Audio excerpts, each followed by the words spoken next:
Hi guys, what's up? My name is Sean Wayne and today, alika, pag-usapan natin. Mabilis lang to, no?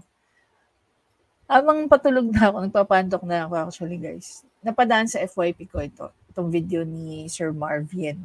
Okay, Combate 95, si Mr. Analysis.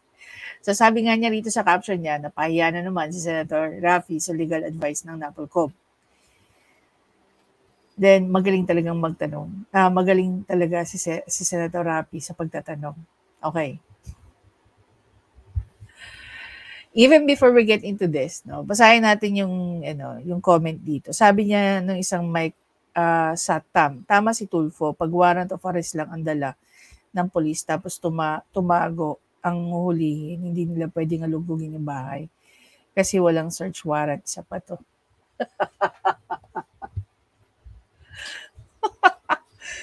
Tingnan natin yung sagot dito.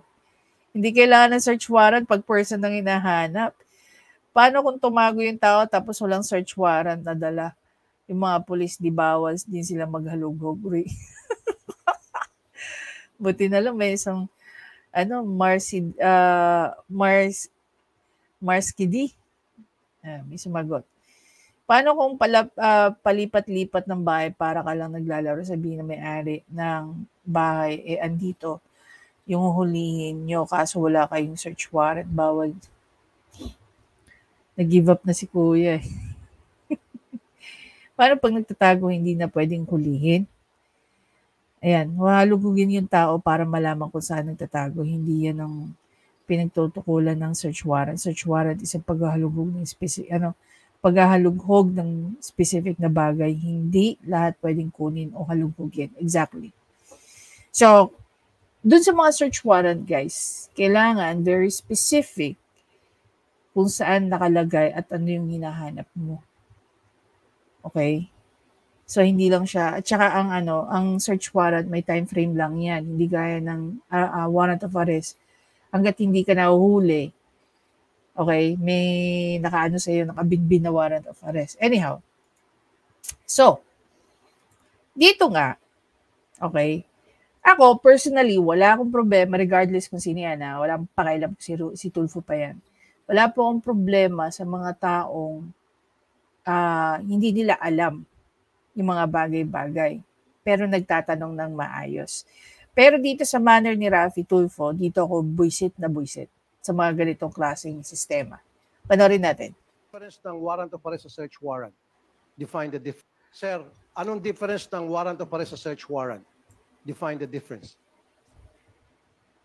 Sir, yung search warrant is yung person ang target po, unlike po sa search warrant is ang subject po is yung mga bagay. Mga bagay.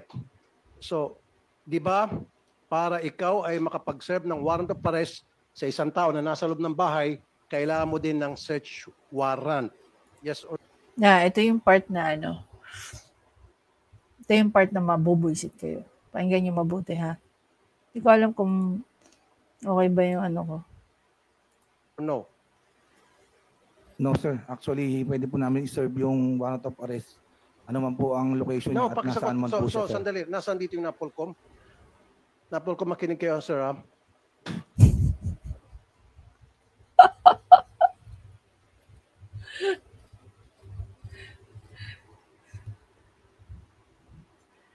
Okay. Sabi, pinadefine ko sa kanya ang difference ng search warrant sa warrant. Sabi niya, yung warrant is for a subject, a person. Yung search for a thing. Okay, tama naman. Okay naman. Wala naman kami pakialam kung ano okay at di okay sa'yo pagdating sa ganyan. Idol. Alam mo kung bakit? Kasi yan po yung nasusulat sa libro. Hindi sa opinion mo. Ako doon. Now, sabi ko, pag ikaw ay mag-serve ng warrant sa isang tao na nasa loob ng bahay, dapat ba kailangan mo ng search warrant? Sabi niya, no. NAPOLCOM, ano po opinion nyo? Unang-una sa lahat, it's not about their opinion. It is whatever it is na nakasulat sa libro, which is sa rules of court. Diba? So, babasahin niya rito yung Rule 113. Your Honor, maraming po salamat. Kung hindi naman po magse-search sa loob ng bahay at hahanapin lang yung taong kinakaukulan na nakalagay naman doon sa warrant of arrest, hindi na po. At Hindi na po kailangan ng search warrant? Parang nagulat pa siya. You know? Parang he was, tawag dito, he was very, very reluctant to ask a question.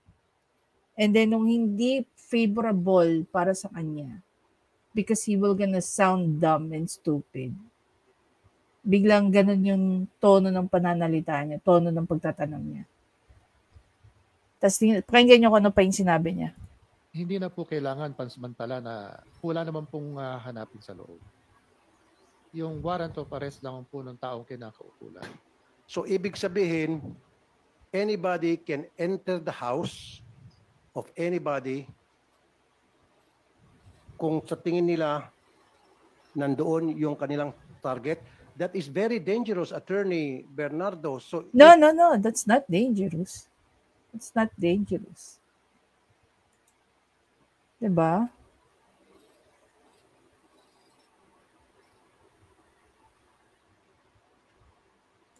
Ito yung sinasabi ko, Rule 113. Oh.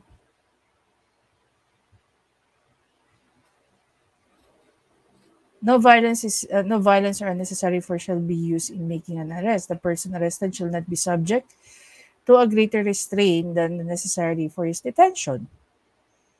The arresting officer. It shall be the duty of the officer executing the warrant of arrest to the accused to deliver him to the nearest police station or jail without unnecessary delay. Execution. The head of the office to whom the warrant of arrest was delivered for execution shall cause the warrant to be executed within 10 days from the receipt.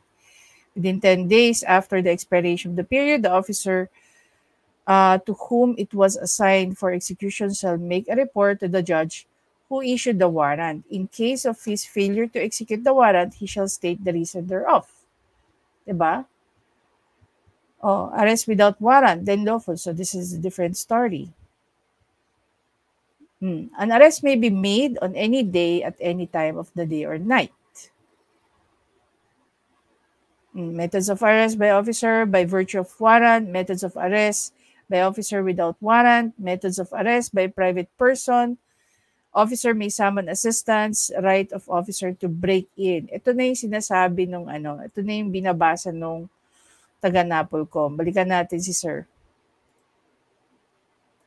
Ibig sabihin, lahat ng pulis natin, basta't meron siyang hawak na warrant of arrest, pwede niya pasukin kahit na kaninong bahay, kahit na bahay mo. Kasi tulad ng sinabi nito, meron kami information na itong subject namin ay sa bahay ni Attorney Bernardo, pwede ka nang pasukin. Without the probable cause. Yung sinasabi mo, kung meron... Anong probable cause? Kang probable cause, kung nakita ng dalawang mata mo o kung nakita mo dyan sa bintana anong probable cause sinasabi rito ni Rafi Tulfo? na nagpapaypay, nakabukas ang bintana, then there's that probable cause. Pero kung wala kang nakita, base lamang sa...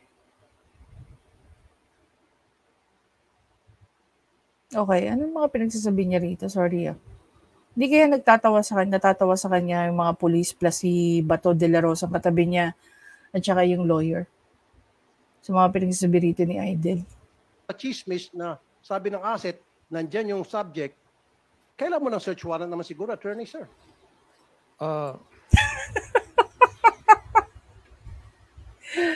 Idol, i-amend mo ang RPC kung gusto mo. Or rather yung ROC. Rules of Court. I-amend mo.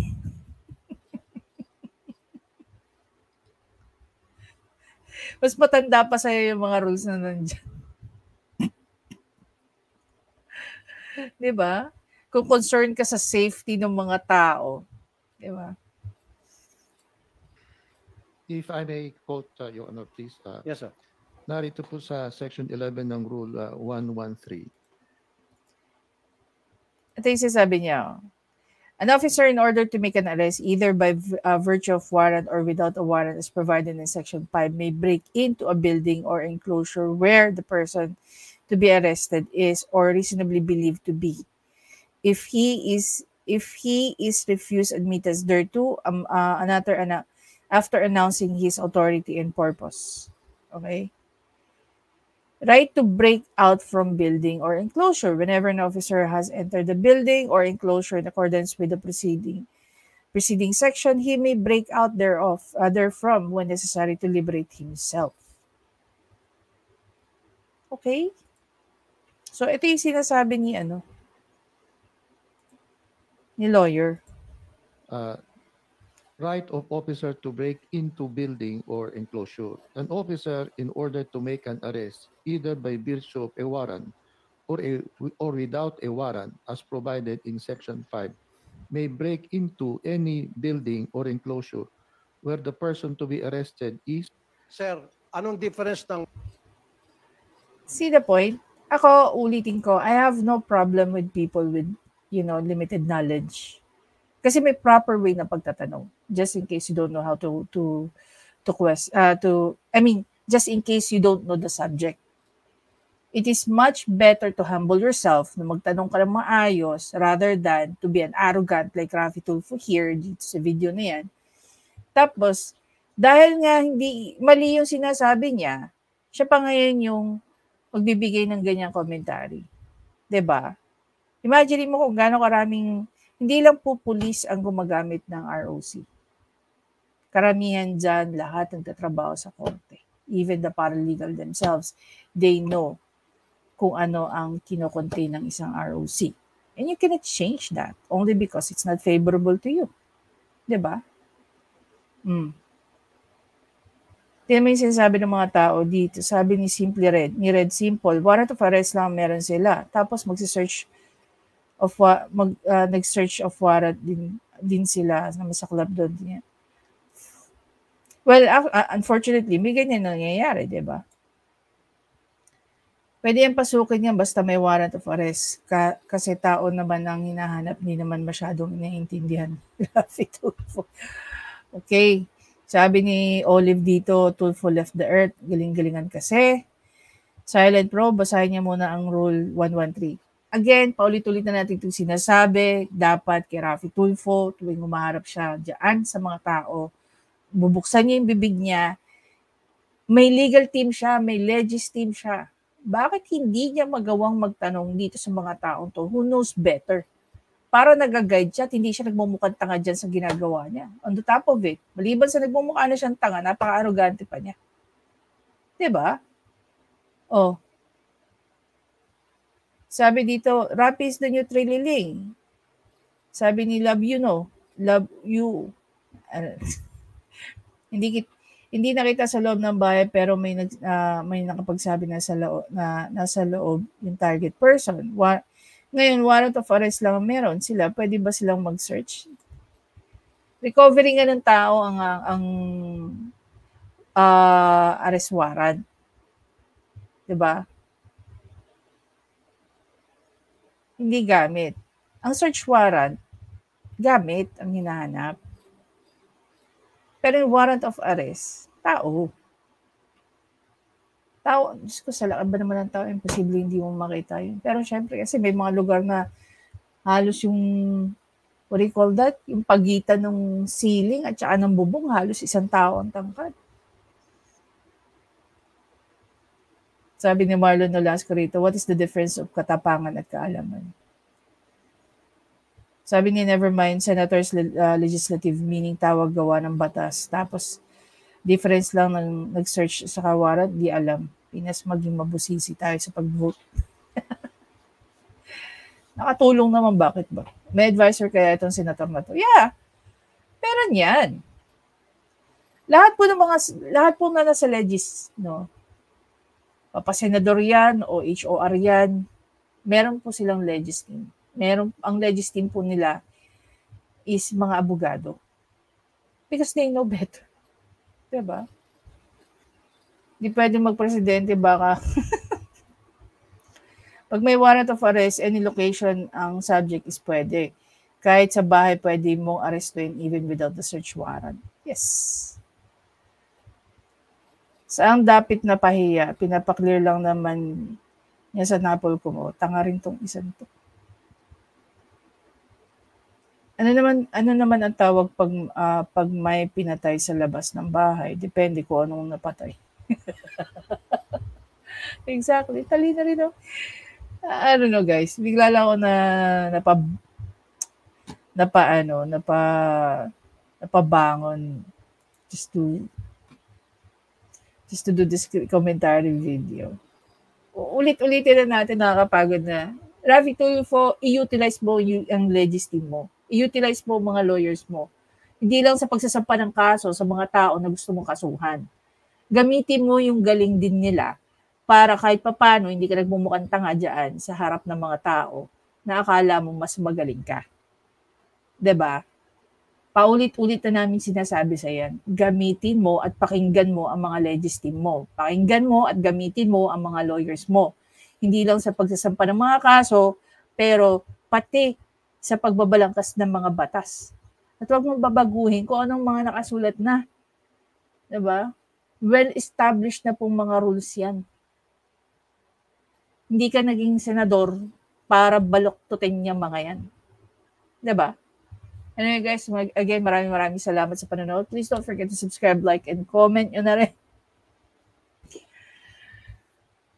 Sa tingin nyo ba, tanong ko, sa tingin nyo ba, itong concern ni Rafi Tulfo dito sa Rule 113, okay, na dapat, pagka nasa loob ng bahay, kung merong warrant of arrest, dapat may search warrant din. Otherwise, kung walang search warrant, hindi mo pwedeng i-recover or hulihin yung tao sa loob ng bahay. Meron naman po talagang maayos na sumasama. At meron naman talagang hanggat kayang tumakbo sa dulo ng walang hanggan, ginagawa rin po yan.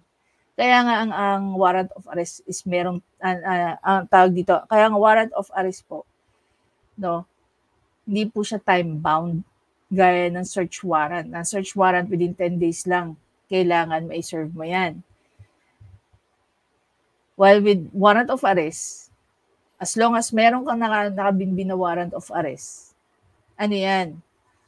Forever yan nandyan hanggat hindi ka nahuhuli. Diba? Aral-aral konti, idol. Papasok na yung mga bagong senador. Tatabunan ka na naman yan.